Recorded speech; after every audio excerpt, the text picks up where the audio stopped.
மிதுன ராசி நேயர்களே, இந்த வீடியோ உங்களுக்கே தற்செயலா வந்ததுன்னு நினைக்காதீங்க. இப்போ நீங்க இதை பார்த்துட்டு இருக்கீங்க அப்படின்னா அதுக்கு பின்னாடி ஒரு காரணம் இருக்கு. சமீப காலமா மனசுல ஏதோ ஒரு குழப்பம், எப்போ என் வாழ்க்கை சரியான பாதைக்கு போகும்னு ஒரு கேள்வி. அந்த பதிலை தேடிதான் இப்போ நீங்க இங்க வந்திருக்கீங்க. நம்ம எல்லாரும் ஒரே மாதிரி இல்லைங்க. ஒவ்வொருத்தருக்கும் ஒரு தனி பாதை இருக்கு. சில நேரம் அது நம்ம கைக்கு எட்டாத மாதிரி தோணும், சில நேரம் வாழ்க்கை நம்மளை சோதிக்கும். ஆனா அந்த நேரத்துல நம்மளை காப்பாத்தி வழி நடத்துற ஒரு சக்தி இருக்குதுங்க. அதுதான் நம்மளுடைய குலதெய்வம். பல தடவை கடைசி நிமிஷத்துல விஷயங்கள் சரியாக இருக்கலாம், அது எல்லாம் சும்மா இல்லைங்க. அதுக்கு பின்னாடி குலதெய்வ அருள் தான் காரணமா இருக்கு. இந்த மிதுன ராசி பலன்கள் உங்களுக்கு உண்மையிலேயே பலன் தரணும் அப்படின்னா இந்த நிமிஷத்துல ஒரு சின்ன விஷயம் நீங்க செய்யணுங்க. கமெண்ட் பாக்ஸ்ல உங்க குலதெய்வத்தோட பெயரை எழுதுங்க. தெரியாதவங்க உங்களுக்கு பிடிச்ச தெய்வத்துடைய பெயரை எழுதுங்க, மனசார எழுதுங்க. அந்த நம்பிக்கை தான் இந்த பலனோட சக்தி. இன்னும் நம்ம சேனலை சப்ஸ்கிரைப் பண்ணலனா மறக்காம சப்ஸ்கிரைப் பண்ணிக்கோங்க. அப்படியே பக்கத்தில் இருக்கக்கூடிய பெல் ஐகானையும் கிளிக் பண்ணிக்கோங்க. அப்பதான் நாங்க போடுற ஒவ்வொரு பதிவும் உடனே உங்ககிட்ட வந்துட்டே இருக்குங்க. வாங்க வீடியோக்குள்ள போலாம். மிதுன ராசியை அதிபதியாக கொண்ட நேயர்களே, ஒரு பூட்டு எவ்வளவு வலிமையாக இருந்தாலும் அதற்கான சரியான சாவி கிடைச்சிருச்சு அப்படின்னா ஒரு நொடியில திறந்துடும். வாழ்க்கையும் அப்படிதாங்க. பல மாதங்களா நின்னு போன ஒரு விஷயம் சரியான நேரம் வந்த உடனே நடக்க ஆரம்பிச்சிடும். கடந்த சில மாதங்களா எவ்வளவு முயற்சி செஞ்சாலும் ஏதோ ஒரு தடை வருது அப்படின்னு உங்க மனசுக்குள்ள தோணி இருக்கும். அதுதான் உங்களை மத்தவங்க கிட்ட இருந்து வேறுபடுத்தி காட்டுது. ஏன் அப்படின்னா மிதுன ராசிக்காரங்களை பொறுத்த வரைக்கும் தடையை பார்த்து அப்படியே தேங்கி நிக்கிறவங்கள அதை கடக்கிறதுக்கு வேறு வேறு யோசனை, வேறு வேறு ஐடியாக்களை தேடக்கூடியவங்க நீங்க. உங்களுடைய புத்திசாலித்தனம், பேச்சு திறன், சூழலுக்கு தகுந்தபடி முடிவெடுக்கக்கூடிய திறமை, இது எல்லாமே உங்களுடைய மிகப்பெரிய பலம். ஆனால் சில நேரங்களில் உங்களுடைய நல்ல மனசால தவறான மனிதர்களை நீங்க நம்பிடுவீங்க. உங்களுக்கு பணம் வர வேண்டிய இடத்துல தாமதம் ஏற்பட்டிருக்கும். வேலை வாய்ப்புக்காக காத்திருக்க வேண்டிய சூழலும் இருந்திருக்கும். மனசில் இருந்த கவலைகளை எல்லாம் வெளியே சொல்லாம சிரிச்சுக்கிட்டே கடந்து போயிருப்பீங்க. இனி வரக்கூடிய நாட்கள்ல நீண்ட நாளா நீங்க காத்திருந்த ஒரு செயல் நடக்க போகுது. புதிய ஒரு தொடர்பு உங்களுடைய வாழ்க்கையின் திசையவே மாத்த போகுது. நின்று போன முயற்சி எல்லாம் மீண்டும் சரியான நேரத்துல நடக்க போகுது. எதிர்பாராத ஒரு தகவல் உங்களுடைய குடும்ப வாழ்க்கையிலும் வேலையிலும் மிகப்பெரிய நம்பிக்கையை கொடுக்க போகுது. மிதுன ராசி மிருக சீரிஷ நட்சத்திரம் 3ஆம் பாதம் 4ஆம் பாதம், திருவாதிரை நட்சத்திரம் புனர்பூச நட்சத்திரம் 1ஆம் பாதம் 2ஆம் பாதம் 3ஆம் பாதம்ல இருக்கவங்களுக்கு உங்களுக்கான கிரக நிலைகள் எப்படி இருக்குன்னா, ராசி ஸ்தானத்துல புதனும் சூரியனும், குடும்பஸ்தானத்துல குருவும், சகோதர ஸ்தானத்துல கேதுவும் சுக்கிரனும் சேர்ந்திருக்காங்க. பாக்கியஸ்தானத்துல ராகுவும், தொழில் ஸ்தானத்துல சனியும், அயன சயன போகஸ்தானத்துல செவ்வாயும் இருக்கிறதால உங்க ராசிக்கு எல்லா கிரகங்களும் அதிர்ஷ்டத்தை கொடுக்கக்கூடிய அமைப்புல இருக்கு. இந்த கிரகங்கள் எல்லாமே ராகு மற்றும் கேதுவின் கட்டுப்பாட்டுக்குள் தான் சுழன்றுட்டு இருக்கு. இதனால மத்தவங்க வியக்கும்படியான சில நல்ல காரியங்களை எல்லாம் நீங்க செய்ய போறீங்க. முக்கியமா உங்க ராசிக்கு 2ஆம் இடத்துல இருக்கக்கூடிய உச்சமற்ற குரு பகவானால நீங்க நினைச்சதை சாதிப்பதற்கு எந்த ஒரு தடையும் இருக்காது. சில நேரங்கள்ல எதிரிகளாலும் துரோகிகளாலும் சில முட்டுக்கட்டைகள் வந்தாலும் 3ஆம் இடத்துல இருக்கக்கூடிய கேது உங்களுக்கு அதையெல்லாம் முறியடிச்சு கொடுப்பாரு. மேலும் 12ஆம் இடத்துல இருக்கக்கூடிய செவ்வாயால யோகம், செழிப்பு, சௌபாக்கியங்கள் எல்லாமே உங்களுக்கு கிடைக்க போகுது. நல்ல விஷயங்கள் எல்லாமே உங்க வாழ்க்கையில நடக்க போகுது. முக்கியமா இந்த காலகட்டம் முடியறதுக்குள்ள உங்க வாழ்க்கையில புதிய ரூபத்துல வளர்ச்சி, இனிமை, சந்தோஷம் எல்லாமே கிடைக்க போகுது. உங்களுக்கு 10ஆம் இடத்துல இருக்கக்கூடிய சனி பகவான் உங்க ராசி அதிபதி புதனுடைய பலன் புதிய தைரியத்தையும் உற்சாகத்தையும் கொடுப்பாருங்க. மிக துணிச்சலா ஒவ்வொரு விஷயத்திலையுமே நீங்க இறங்கி சாதகமான செயல்களை எல்லாம் செஞ்சு முடிப்பீங்க. அரசு வகையில பாத்தீங்கன்னா உங்களுக்கு காரியங்கள் பூர்த்தியாகும். நீண்ட காலமாக இருந்த கடன் பிரச்சனைகளுக்கு தீர்வு கிடைக்கும். வேலையில பாத்தீங்கன்னா நீண்ட காலமாக நீங்க அனுபவிச்சு வந்த சங்கடங்கள் எல்லாமே நீங்க போகுது. வாழ்க்கை துணையுடன் இனிமையான பயணங்களை நீங்க மேற்கொள்வீங்க. அதே நேரத்தில் நீங்க எந்த ஒரு செயலை செயல்பட்டாலும் அதுல வேகம் இல்லாம பொறுமையோடவும் புத்திசாலித்தனத்தோடும் எதிர்பார்ப்புகளை குறைச்சிக்கிட்டும் நீங்க செய்ய ஆரம்பிக்கணும். சுபகாரியம் தொடர்பான எண்ணங்கள் உங்களுக்கு கைகூடும். உடன் இருப்பவங்க கிட்ட தேவையற்ற விவாதங்களை நீங்க தவிர்த்தி ஆகணும். எதிர்பார்த்த தனவரவுகள் உங்களுக்கு கிடைக்கக்கூடிய நேரத்துல சேமிப்பு தொடர்பான சிந்தனைகள் உங்களுக்கு அதிகமாக இருக்கும். அந்த நேரத்துல முதலீடுகளை நீங்க சரியா செய்யணும். புதிய வீடு, மனை மற்றும் பூமி வாங்குவதற்கான யோகம் இருக்குது.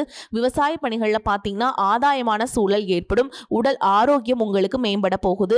எத்தனையோ கனவுகளோடவும் எதிர்பார்ப்புகளோடவும் தான் இந்த 2026ஆம் ஆண்டை நீங்க தொடங்குனீங்க. ஆனாலும் உங்களுக்கு பெருசா எந்த ஒரு விஷயங்களும் நடக்கல. இது நாள் வரைக்கும் உங்க வாழ்க்கையில் நடந்த சில சம்பவங்கள், ஏமாற்றங்கள், துரோகங்கள் எல்லாமே ஒரு பெரிய பிடிப்பினையை கொடுத்திருந்தாலும் சில விஷயங்கள் எல்லாம் இன்ன வரைக்கும் உங்களால ஜீர்ணிக்கவே முடியல. அதனாலே நிறைய நேரங்களில் மனசு வெறுத்து போய் இந்த வாழ்க்கையில் இதுக்கு மேல நான் அனுபவிக்கிறதுக்கு என்ன இருக்கு, அப்படின்னு எதிர்மறையான எண்ணங்கள் உங்களுக்கு அதிகமாக வரும். மற்றவங்களுக்காக நான் அனுபவிச்சது எல்லாம் போதும், இதுக்கப்புறமாவது எனக்கு பிடிச்ச மாதிரி வாழ்க்கை அமையுமா அப்படிங்கிற ஒரு கேள்விக்குறியோட தான் நீங்கள் நின்றுட்டுருக்கீங்க. நான் இவ்வளவு கஷ்டப்பட்டதுக்கப்புறம் ஒரு லட்சியத்தோடு நீங்கள் செய்யக்கூடிய ஒவ்வொரு விஷயத்தை கெடுக்கிறதுக்கும், உங்களுடைய முன்னேற்றத்தை தடுக்கிறதுக்கும், உங்களை அவமானப்படுத்துறதுக்கும் இங்கே நிறைய நபர்கள் கூடவே இருந்துட்டு முயற்சி பண்ணிட்டு தான் இருக்காங்க. ஆனாலும் அவங்களுடைய சதிகளையும் சூழ்ச்சிகளையெல்லாம் தாண்டி இப்போ வரைக்கும் ஓரளவுக்கு நீங்கள் நல்லா இருக்கீங்க அப்படின்னா, உங்ககிட்ட இருக்கக்கூடிய நல்ல எண்ணங்களும் கடவுள் பக்தியும் இதுவரைக்கும் நீங்கள் செஞ்ச தர்ம காரியங்கள் தான் உங்களை காப்பாற்றிக்கிட்டு இருக்கு. இதுக்கு முன்னாடி நல்ல நண்பர்களாக இருந்திருப்பாங்க, நல்ல உறவுகளாக இருந்திருப்பாங்க. அவங்களே தன்னுடைய சுயநலத்துக்காக துரோகங்கள் எல்லாம் செஞ்சு உங்களுடைய வாழ்க்கையை கெடுக்கணும் அப்படின்னு நினைக்கும் போது, இந்த உலகத்துல யார் நல்லவங்க யார் கெட்டவங்க யாரை நம்புறது அப்படிங்கிறது தெரியாம தான் நீங்க புலம்பிட்டு இருக்கீங்க. ஒரு வகையில இந்த மாதிரி விஷயங்கள் உங்களுக்கு கஷ்டத்தை கொடுத்திருந்தாலும் இப்பவாவது இவங்க நம்ம மேல எவ்வளவு பொறாமையோடவும் வன்மத்தோடவும் இருக்காங்க அப்படிங்கறத ஓரளவுக்கு நீங்க புரிஞ்சிருப்பீங்க. இது எல்லாம் தெரிஞ்சுமே கூட நீங்க என்னமோ பண்ணுங்க, எனக்கு என்ன வந்துச்சு, எத்தனையோ நல்லதை செஞ்ச எனக்கு மனசாட்சிக்கு விரோதமாக தப்பு செய்கிறீங்க அப்படின்னா அந்த கடவுள் உங்களுக்கு நிச்சயமாக மிகப்பெரிய தண்டனையை கொடுப்பார் அப்படின்னு தான் கடவுள்கிட்ட உங்களுடைய வேண்டுதலை எல்லாம் வச்சுட்டு கடந்து போயிட்டுருக்கீங்க. இப்போ இருக்கக்கூடிய சூழலில் தான் உண்டு தான் வேலை உண்டு அப்படின்னு இருக்கீங்க. இருந்தாலும் உங்களுடைய கஷ்டத்தையும் கண்ணீரையும் மற்றவங்களுக்கு தெரியாத மாதிரி தான் பார்த்துட்ருக்கீங்க.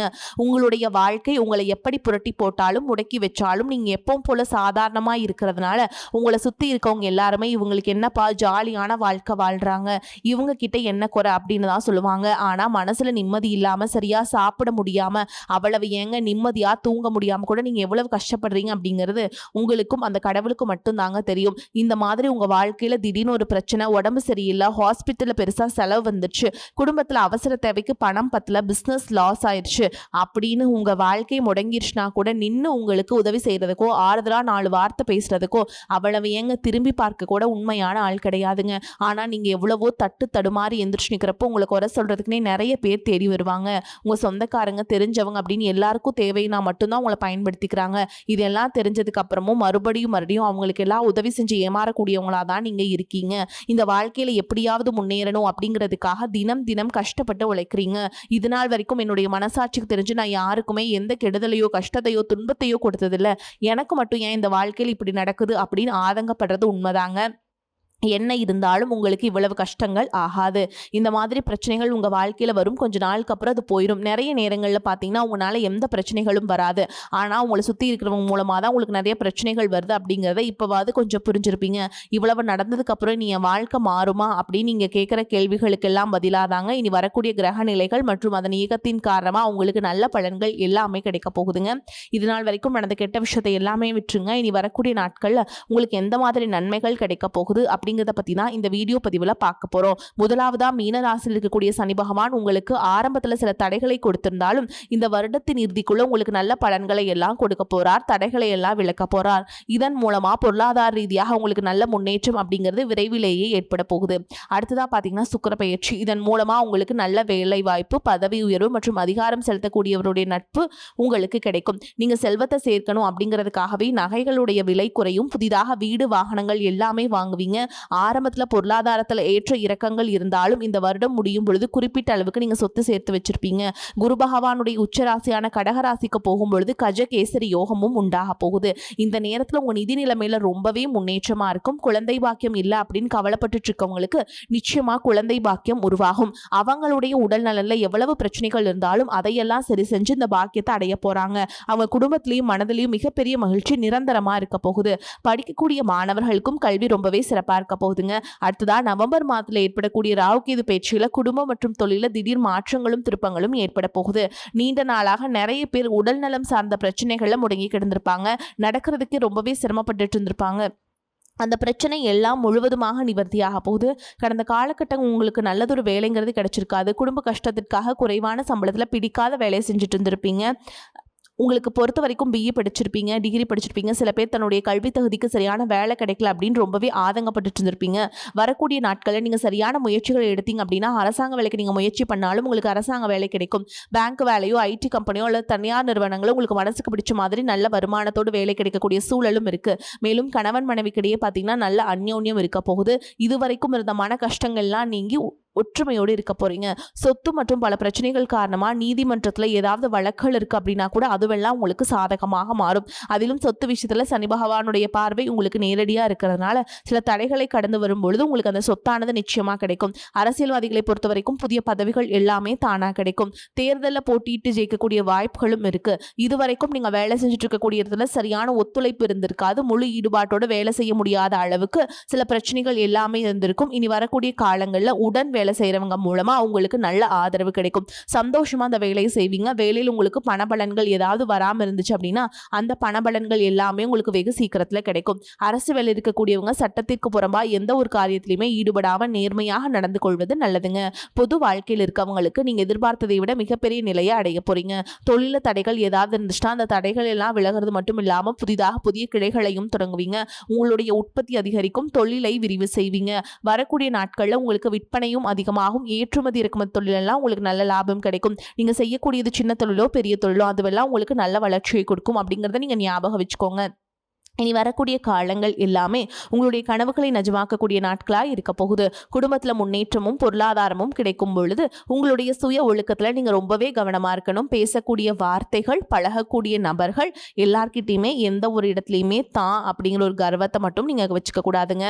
மற்றவர்களை குறைவாக பேசுகிறதோ, மட்டம் தட்டி பேசுகிறதோ, காயப்படுத்துகிற மாதிரி பொது இடங்களை பேசிடக்கூடாது. நீங்களும் சரி, உங்களை சுற்றி இருக்கவும் சரி, எப்போவுமே பாசிட்டிவான எண்ணங்கள் இருக்கணும். அப்படின்னா எதிர்காலத்திற்கான நல்ல திட்டமிடுதல் எப்போவுமே அவசியம்.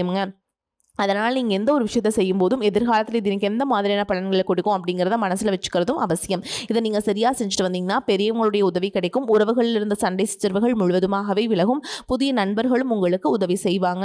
தொழிலில் ஏற்பட்ட நெருக்கடிகள் விலகும். பொருளாதார ரீதியாக நலிவடைந்த நிறுவனங்கள் மீண்டும் முன்னேற போகுது. மேலும் மேலும் உங்களுக்கு வியாபாரத்தில் எதிர்பார்த்த லாபமானது கிடைக்குங்க. உங்களுடைய புதிய சிந்தனைகள் மற்றும் நேர்மறையான எண்ணங்கள் உங்களுடைய வளர்ச்சிக்கு காரணமாக இருக்க போகுது. கடந்த காலகட்டங்களில் திருமணம் பார்த்தீங்க அப்படின்னா நிறைய பிரச்சனைகளும் சிக்கலுமா இருந்திருக்கும். அதுல ஜாதகம் சரியில்லை, சொந்த வீடு இல்லை, வசதி இல்லை, பெற்றோர்கள் சரியில்லை, அரசு வேலையா இருக்கணும், இந்த மாதிரி எத்தனையோ காரணங்கள் எல்லாம் சொல்லி உங்களுக்கான திருமண தடைகள் ஏற்பட்டு இருந்திருக்குங்க. இன்னும் சிலருக்கு பார்த்தீங்கன்னா தெரிஞ்சவங்களாலையும் நண்பர்களாலையும் திருமணம் எல்லாமே நின்று போயிருக்குங்க. திருமணங்கள் எல்லாமே நின்று போயிருக்கும். இந்த மாதிரி இடத்துல உங்களால் எந்த விஷயத்தெல்லாம் சரி செய்ய முடியுமோ அதையெல்லாம் சரி செஞ்சுட்டு குரு பயிற்சிக்கு பிறகு நீங்கள் திருமண முயற்சிகளை ஈடுபட்டீங்க அப்படின்னா உங்களுடைய மனசுக்கு பிடிச்ச மாதிரியான நல்ல வரன் அமையும். குடும்ப வாழ்க்கை சிறப்பாக இருக்கும். உங்களுடைய வாழ்க்கை துணை அழகாக இருப்பாங்க. கை நிறைய சம்பாதிக்கக்கூடியவங்களாகவும் இருப்பாங்க. அதே நேரத்தில் வாழ்க்கை துணை இழந்துட்டு இரண்டாவது திருமணம் பற்றி யோசிக்கக்கூடிய ஆண்கள் மற்றும் பெண்களுக்கு தன்னுடைய வாழ்க்கையில் வரக்கூடிய துணை, அவங்களுடைய பழக்க வழக்கம், ரெண்டு பேருக்கும் கருத்தொற்றுமை இருக்கா, மன பொருத்தம் இருக்கா, மற்றும் தேவைப்பட்ட உங்களுடைய ஜாதகத்தை கூட ஒரு முறை நீங்கள் சரி பார்த்துட்டு இரண்டாவது திருமணத்தை முயற்சி செஞ்சீங்க அப்படின்னா நல்ல வாழ்க்கை துணை அமையும். மற்றவங்க பொறாமைப்படக்கூடிய அளவுக்கு நல்லதொரு வாழ்க்கையை வாழ்ந்து காட்டுவீங்க. படிக்கக்கூடிய மாணவர்களுக்கு பரீட்சையில நல்ல மார்க் வருமா, பாஸ் ஆகுமா அப்படிங்கிற மாதிரி குழப்பங்கள் இருக்கும். வரக்கூடிய தேர்வு முடிவுகளானது நல்ல தேர்ச்சியை கொடுக்கும். ஓரளவுக்கு நல்ல மதிப்பெண்கள் வாங்கி பாஸ் ஆகிறது மட்டும் இல்லாம அடுத்தடுத்த மேற்படிப்புகளும் படிப்பீங்க. காதலிக்கக்கூடியவர்களுக்கு சரியான புரிதல் இல்லாமல் போகிறது மற்றும் கருத்து வேறுபாடுகள் காரணமாக பிரிஞ்சிருப்பாங்க. இன்னும் சிலருக்கு பெற்றோர்களை காதலுக்கு தடையாக இருந்திருப்பாங்க. வேற ஜாதியாக இருக்கு, நல்ல குடும்பமாக இல்லை, வசதி இல்லை அப்படின்னு ஏதாவது ஒரு காரணத்தை சொல்லி அவங்களும் பிரிஞ்சிருந்திருப்பாங்க. ஆனால் இனி வரக்கூடிய காலங்களில் நீங்கள் உண்மையாக உங்கள் காதலை வெளிப்படுத்தும் போது அந்த காதல் கண்டிப்பாக உங்களுக்கு கை கொடுக்கும். வீட்டில் போய் சொல்லும்போது பெற்றோர்களே உங்களுக்கு காதல் திருமணத்தை நடத்தி வைப்பதற்கான வாய்ப்புகள் இருக்குங்க. சிலருக்கு பார்த்தீங்கன்னா சின்ன வயசுலேயே தன்னுடைய வாழ்க்கை துணையை இழந்திருப்பாங்க. சிங்கிள் பேரண்டா தன்னுடைய குழந்தைகளை கவனிச்சுட்டு இந்த வாழ்க்கையை வாழ்ற மாதிரி இருந்திருக்கும். ஆரம்பத்தில் உங்களுக்கு இது ஒரு போராட்ட காலமா இருந்தாலும் தன்னம்பிக்கையோடவும் சுய மரியாதையோடவும் இந்த சமுதாயத்துல வாழ்ந்து காட்டுவீங்க. இதுல போலியான நபர்கள் உதவி செய்யறேன் அப்படின்னு உங்களை ஏமாத்தக்கூடிய சூழலும் இருக்கு. அப்படிப்பட்ட நபர்களை நீங்க சரியா அடையாளம் கண்டுபிடிச்சு அந்த மாதிரி நபர்களை உங்க வாழ்க்கையில என்னைக்குமே அனுமதிக்க கூடாது. அவங்கள கட்டாயமா நீங்க உங்க வாழ்க்கையிலிருந்து விரட்டிடணுங்க. எந்த ஒரு எதிர்பார்ப்புகளும் இல்லாம எப்பவும் போல உங்க கடமையை சரிவர செஞ்சுட்டு உங்க வாழ்க்கையை நீங்க வாழ்ந்துட்டு வாங்க. உங்களுடைய குல தெய்வமும் கிரக நிலைகளும் உங்களுக்கு துணையா இருக்கு. இப்ப நீங்க எடுத்து வைக்கக்கூடிய ஒவ்வொரு அடியுமே எதிர்காலத்துல உங்க வாழ்க்கையின் உச்சத்துல கொண்டு போய் வைக்கும் அப்படிங்கறத மட்டும் நீங்க எப்பவுமே நினைவுல வச்சுக்கணுங்க. உங்களை சுத்தி நல்ல விஷயங்கள், கெட்ட விஷயங்கள் இந்த மாதிரி எல்லாமே சுத்தி சுத்தி நடந்து வந்தாலும் நல்ல விஷயங்களை மட்டும் நீங்க எடுத்துக்கிட்டு நீங்க முன்னேற்ற பாதையில போயிட்டே இருங்க. உங்களுடைய நல்ல எண்ணங்களுக்கு உங்களுக்கு நல்லது மட்டும்தாங்க நடக்கும். தீய விஷயங்கள் எல்லாத்தையுமே நீங்க விலக்கிட்டு போயிட்டே இருக்கணும். முன்னேற்ற பாதையில நீங்க முன்னேறி போயிட்டே இருக்கணுங்க. உங்களோட தடைகளை நீங்க தகர்த்து எறிஞ்சிட்டு போயிட்டே இருக்கணும். சரிங்களா? வரக்கூடிய வாய்ப்புகள வந்து நீங்க தவற விட்டுறாதீங்க. ஏன்னா வாய்ப்புகள் ஒரே ஒரு முறை தான் கதவ தட்டும். அந்த வாய்ப்புல நீங்க கரெக்ட்டா பயன்படுத்திக்கிட்டீங்க அப்படின்னா, உங்கள வந்து ஜெயிக்கிறதுக்கு யாராலயும் முடியாதுங்க. உங்கள பொறுத்தவரைக்கும் பரிகாரம் அப்படின்னு பார்த்தீங்கன்னா, புதன் கிழமைகள் தோறும் நீங்க என்ன பண்ணணும்னா, பெருமாள் ஆலயத்துக்கு போயிட்டு நீங்க பெருமாளுக்கு வந்து துளசி மாலை சமர்ப்பித்து அர்ச்சனை செய்து வழிபாடு செஞ்சுட்டு வாங்க. உங்களுக்கு ஏற்றம் ஏற்படும். வரக்கூடிய வாய்ப்புகள் வந்து கரெக்ட்டா பயன்படுத்திக்கோங்க. வாழ்த்துக்கள். வாழ்க வளமோடு நலமோடு. நன்றி. வணக்கம்.